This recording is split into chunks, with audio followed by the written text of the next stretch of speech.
Dreamscape presents Beauty and the Bachelor by Naima Simone, narrated by Ava Lucas and Philip Alces.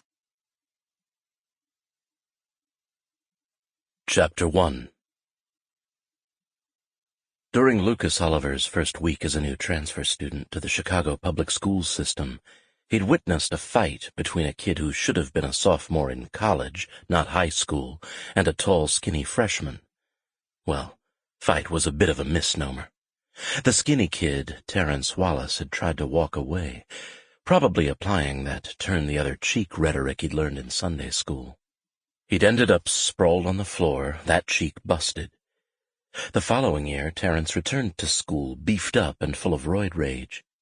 The prey had suddenly become the predator, handing out the same beatdowns he used to suffer. Lucas had learned 2 valuable lessons then. Well, 2.5. 1, get before you get got. 2, preparation is the key to successful revenge. 2.5, steroids are some nasty shit. Now, years later, standing in a crowded ballroom at an event hosted by the Rhodonite Society, a philanthropic organization comprised of Boston's wealthy elite, Lucas possessed an affinity for Terrence.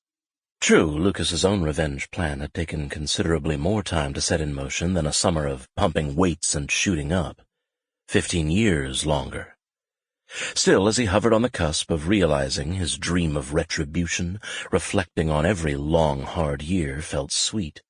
As sweet as it must have been for Terrence to plant his fist in the mouth of the thug who'd made his life a living hell. He lightly traced the thin, flattened ridge of scar tissue under his right eye, picturing its twin that bisected his eyebrow.